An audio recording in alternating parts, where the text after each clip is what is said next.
Welcome to ফ্যান্ডা। আবার একটা Indian ফুটবলের ভিডিও নিয়ে চলে এসেছি। কালকে ইস্ট বেঙ্গলের খেলা ছিল, সেই খেলায় ইস্ট বেঙ্গল বলতে গেলে উড়ে গেছে, 4 গোল খেয়েছে, পাঞ্জাবের অসাধারণ পারফরমেন্স।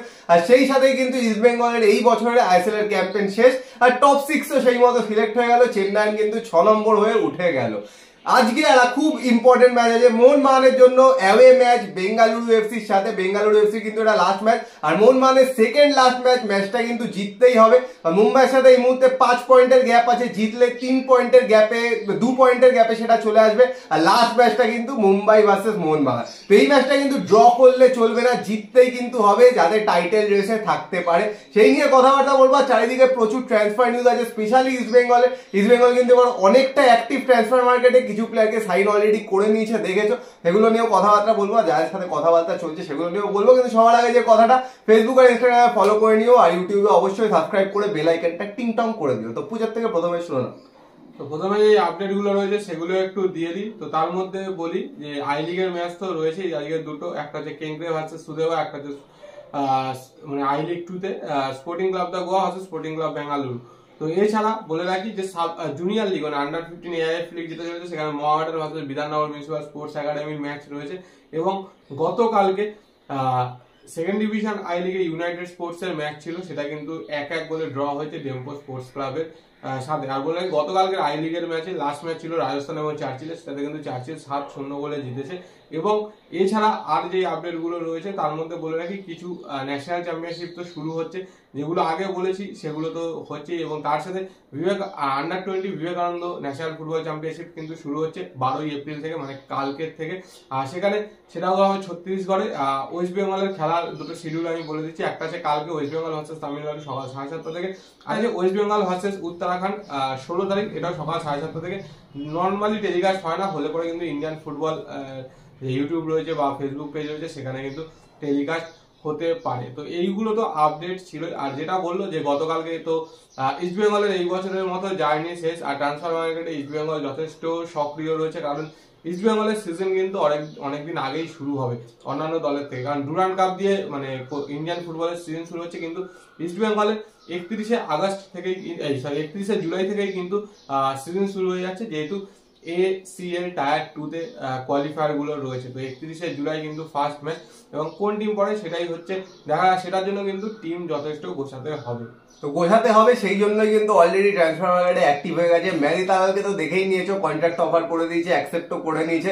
আর মাজি তালালের কালকের খেলা দেখেও কিন্তু মনে হয় ইস্ট বেঙ্গল ফ্যান্সরা একটু পজিটিভ, যে পরের সিজনে আরেকজন মিডফিল্ডে যেই জায়গাটায় মেন প্রবলেম, যেখান থেকে বল বাড়ানো যাচ্ছে না, সেখানে কিন্তু একটা প্লেয়ার আসছে। তাছাড়াও জোথান পুইয়ার কথা শুনেছে, ও কিন্তু মিডফিল্ডার। আর সবচেয়ে বড় কথা, ইয়াং এনার্জেটিক মিডফিল্ডার, যেটা কিন্তু মেনলি দরকার। তাছাড়াও অনেক প্লেয়ারের সাথে কথা বলছে যারা আর কি মিডফিল্ড প্লাস অনেকজন সাইড ব্যাক, প্রভাত লাকড়ার মতো প্লেয়ারের কথা শুনেছো। অনেকজনের সাথে কিন্তু এই মুহূর্তে কথা চলছে। আর ডেভিডের কথাটা তোমাদের বলেছিলাম, যেহেতু আরেকজন ইন্ডিয়ান স্ট্রাইকারকে আনছে মোহামেডান, এখানে কিন্তু হাই চান্সেস যে ডেভিড ইস্ট বেঙ্গলে যাচ্ছে। তো এইটা দেখা যাক, আরো কিছুদিন বাদে আরেকটু ডেভেলপ হবে, কিন্তু এখন কিন্তু ধরে দিতে পারো ডেভিডেরটাও একটা পজিটিভ নিউজ। তো ট্রান্সফার মার্কেটে যেগুলো বললো সেগুলো তো রয়েছে, তার সাথে বলে রাখি আরো একজনকে কিন্তু সাইন করেছে। মোস্ট প্রবাবলি এই প্লেয়ারটা এই মুহূর্তে রিজার্ভ টিমের জন্য। সে হচ্ছে 24 বছর বয়সী গোয়ার প্লেয়ার, মানে ফরওয়ার্ডও খেলে, মিডফিল্ডেও খেলে, মোহাম্মদ ফাহিদ। এই মোহাম্মদ ফাহিদ কিন্তু অসাধারণ একজন প্লেয়ার। যদি কেউ সন্তোষ ট্রফি দেখে থেকে থাকো, তো এই সন্তোষ ট্রফিতে কিন্তু অসাধারণ পারফরমেন্স করছে, সেখান থেকে কিন্তু ওকে স্কাউট করা হচ্ছে। মানে একার হাতে বলা যায় যে গোয়ার টিমটাকে কিন্তু ফাইনাল অব্দি নিয়ে গেছিল, যদিও ফাইনালে জিততে পারেনি। তো বিশাল একটা ট্যালেন্টেড প্লেয়ার। তো দেখা যাক একে নিয়ে কিরকম ভাবে ইউজ করতে পারে। আর এ কিন্তু ফুটসল টিমে ছিল, মানে ইন্ডিয়ান ন্যাশনাল ফুটসল যে টিমটা ছিল সেটাতেও কিন্তু পার্টিসিপেট করেছিল। এছাড়া আরো বেশ কিছু প্লেয়ারের সাথে কথা বলছে, যেগুলো তো কালকের ম্যাচের পরে মোটামুটি কনফার্ম হয়ে গেছে যে কামালজিৎ রিলিজ হচ্ছে, কারণ পুরো কোপটাই কামালজিতের ওপরেই পড়েছে। তো সেখান থেকে কামালজিৎ রিলিজ হচ্ছে, তো সেখানে সেকেন্ড গোলকিপার তো একজন আসবে। তো সেটা কে হতে পারে? দেবজিৎ মজুমদার হতে পারে, নাকি শ্রমিক মিত্র হতে পারে, নাকি অন্য কেউ হতে পারে, সেই চেষ্টা কিন্তু করছে। আর টিমে তো অনেক কিছু রিবিল্ড করতেই হবে, সেটা নিয়ে দেখা যাক কি হয়। সেগুলো তো আছে। আর মোহনবাগানের কথা একটু চলে আসি। আজ খুব ইম্পর্টেন্ট ম্যাচ বেঙ্গালুরু এফসির সাথে মোহনবাগান যেরকম পারফর্ম করেছে সেরকম যদি করতে পারে হয়তো মনে হয় বেঙ্গালুরু এফসি কে উড়িয়ে দেবে, কারণ বেঙ্গালুরু এফসির খেলা একদমই ভালো হচ্ছে না। এখনো লাস্টের দিকে এসেও কোনো রকম চেঞ্জ হয়নি। আগের সিজনে যেমন লাস্টের দিকে এসে ভালো খেলেছিল, এই বছর কিন্তু সেটাও নেই। এই ম্যাচটায় যদি একটু গোল ডিফারেন্সটা বেশি করতে পারে তাহলে কিন্তু ভালো হয়, 3-0 বা 4-0 যদি করতে পারে, কারণ মোহনবাগানের গোল ডিফারেন্স কিন্তু 16 আর মুম্বাইয়ের 24। মানে গোল ডিফারেন্সটা অনেকটাই, মানে অনেকগুলো আজকে গোল করলেও হয়তো সেরকম একটা লাভ হবে না, কারণ ফাইনাল ডেতে গিয়ে মুম্বাই যেহেতু ম্যাচ শেষ, একটাই ম্যাচ বাকি, ফাইনাল ডেতে গিয়ে কিন্তু তবুও 2 পয়েন্টের গ্যাপ থাকবে।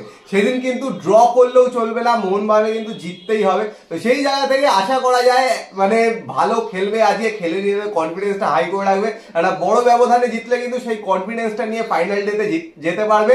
আর একটা অ্যাডভান্টেজ আছে ফাইনাল ডেতে, যেটা হলো হোম ম্যাচ। কিন্তু আগের দিন লাস্ট যে হোম ম্যাচটা হয়েছিল 30,000-এর চেয়ে বেশি লোক হয়েছিল। এই লাস্ট ম্যাচ যদি একদম মানে ওটা গ্র্যান্ড ফিনালে বলতে গেলে, শিল্ডের জন্য গ্র্যান্ড ফিনালে, সেই জায়গা থেকে কিন্তু এক্সপেক্ট করা যায়, আমি তো মনে হচ্ছে 40-50,000 লোক সেদিন হতেই পারে। সেটা কিন্তু মোহনবাগানের একটা মেজর অ্যাডভান্টেজ হবে। 15 তারিখে কিন্তু এই ম্যাচটা আছে, তো সেটা তো দেখা যাক। তার আগে আজকের ম্যাচের কি ফলাফল হয় সেটার উপরে তো অবশ্যই অনেকে তাকিয়ে থাকবে। আর আরেকটা বলে রাখি যে ট্রান্সফার মার্কেট এই মুহূর্তে রয়েছে, তো যেটা বলেছিলাম গতকালকে অনেকগুলো ট্রান্সফার নিয়ে আলোচনা করে, তার মধ্যে আরেকটা বড় ট্রান্সফার সেটা হচ্ছে Jorge Perera DS. Mumbai city এফসির হয়ে অসাধারণ খেলছে, অনেকগুলো গোলও করেছে। মোটামুটি এই মুহূর্তে যা খবর তাদের জর্জে পেরেরা ডিএস কিন্তু মোস্ট প্রবাবলি এফসি গোয়াতে যাচ্ছে, কারণ এফসি গোয়ার ফরওয়ার্ড লাইন থেকে একজন বেরোচ্ছে, নোয়া সাদিকও কিন্তু বেরোচ্ছে। তো সেই জায়গা থেকে ওকে নিচ্ছে জর্জে পেরেরা ডিয়াজকে এফসি গোয়া কিন্তু নিতে চলেছে। আর কেরালা ব্লাস্টার্স অফার করেছিল দিয়ামান্তেকসকে যে এক্সটেনশনের জন্য, বাট ও সেটা রিফিউজ করেছে। তো মোস্ট প্রবাবলি দিমিত্রি দিয়ামান্তেকস হয়তো মুম্বাই সিটি এফসিতে যেতে পারে, হাই চান্সেস আছে যাওয়ার। এবার দেখা যাক, রিফিউজ কিন্তু করেছে, এখন কিন্তু আবার যদি রিনিউড কোনো ডিল দিতে পারে, রাখার যদি চেষ্টা করতে পারে, সেটা কিন্তু হতেই পারে। মুম্বাই কিন্তু চাইছে, সেই জায়গা থেকে মুম্বাই অবশ্যই নেওয়ার চেষ্টা করবে, কারণ মুম্বাই স্ট্রাইকার যেহেতু বেরিয়ে যাচ্ছে, মুম্বাই নিজেদের আপগ্রেড করার চেষ্টা করবে। আর যারা টাকার কোনো প্রবলেম নেই মুম্বাই, তো যত চাইবে তত অফার করে দেবে। আর দেখা যাক, মানে বেস্ট কিন্তু এই মুহূর্তে বলতে গেলে one of the best striker. আর এখন কিন্তু টপ স্কোরার, 13 গোল নিয়ে কিন্তু টপ স্কোরার। তো পরের সিজনে হয়তো মোস্ট প্রবাবলি মুম্বাই সিটি এফসিতেই যাচ্ছে। তো এগুলো তো মোটামুটি আপডেট ছিল। আর মোহামেডানও কিন্তু তাদের জন্য মানে নতুন করে টিম গঠনের কাজ অলরেডি শুরু করে দিয়েছে, এবং যেটা এই মুহূর্তের খবর সেটা হচ্ছে রয় কৃষ্ণাকে নাকি অফার করেছে। তো রয় কৃষ্ণের সাথে এই মুহূর্তে তো ওড়িশা এফসির কন্ট্রাক্ট রয়েছে। যদি রয় কৃষ্ণের একটা ইস্যু প্রত্যেক বছর আছে যে ও ইন্ডিয়াতে থাকতে চায় না, বাট আলটিমেট শেষ অব্দি ইন্ডিয়াতেই রয়েছে, ইন্ডিয়ারই কোনো টিমে খেলছে। তো সেখান থেকে রয় কৃষ্ণকে যদি অফার করে থাকে সেইখানে কতটা কি হবে। কিন্তু এখানে আরেকটা বিষয় হচ্ছে, যেটা কোচ চেরনোভিচ তিনি কিন্তু বলেছেন, এখনো অব্দি যা খবর চেরনোভিচকেই হয়তো আইএসএল এর ফার্স্ট সিজনে কোচ রাখা হবে। তো উনি কিন্তু বলেছেন যে 30 থেকে 31 বছর বা ম্যাক্সিমাম 32, তার বেশি বয়সী কোনো প্লেয়ারকে কিন্তু তিনি নেবেন না, সেটা বিদেশি হোক কি ইন্ডিয়ান প্লেয়ার। সেখান থেকে কিন্তু দেখতে গেলে রয় কৃষ্ণের বয়স অনেকটাই বেশি। তো কিভাবে টিমটা গঠন করে আর নতুন যেই সমস্ত প্লেয়ারের সাথে কথাবার্তা হয়েছে তাদেরকে কতটা কি দেয়, কিছু রিটার্ন করতে যাচ্ছে। তার মধ্যে একজন হচ্ছে লাল সেমেঙ্গা, এ কিন্তু অসাধারণ উইংয়ে খেলছিল মোহামেডানের হয়ে। ওকেও কিন্তু শোনা যাচ্ছে ইস্ট বেঙ্গল অফার করেছে, কথাবার্তা শুরু হয়েছে, এবং ও অলরেডি অন্য একটা টিম থেকে লোনে এসেছিল, তো সেই টিমও কিন্তু ওকে ফিরিয়ে নিতে চাইছে। তো দেখা যাক মোহামেডান ওকে ধরে রাখতে পারে কিনা। তো প্রচুর আপডেট শুনে এলে। এবার মোহনবাগান ফ্যানদের কি বক্তব্য আজকের খেলা নিয়ে, আর লাস্টে যে ফাইনাল ডে খেলা কি মনে হচ্ছে কমেন্ট বক্সে কমেন্ট করে জানাও। আর ইস্ট বেঙ্গল ফ্যানদের কি বক্তব্য, ট্রান্সফার মার্কেটে কিন্তু যথেষ্ট অ্যাক্টিভ, ইন্ডিয়ান প্লেয়ারও রিক্রুট করে নিয়েছে অলরেডি, বিদেশি প্লেয়ারও অলরেডি রিক্রুট করে নিয়েছে, অনেকের পিছনে এখনো আছে, অনেকের সাথে অ্যাডভান্সে যে কথাবার্তা হচ্ছে, তাদের নিয়ে কি বক্তব্য কমেন্ট বক্সে কমেন্ট করে জানিও। আর ভিডিওটা পছন্দ হলে লাইক করে দিও, শেয়ার করে দিও, চ্যানেলটা অবশ্যই সাবস্ক্রাইব করে দিও, আর বেল আইকনটা টিং টং করে দাও নোটিফিকেশন পাওয়ার জন্য। চলো এখনের জন্য টাটা।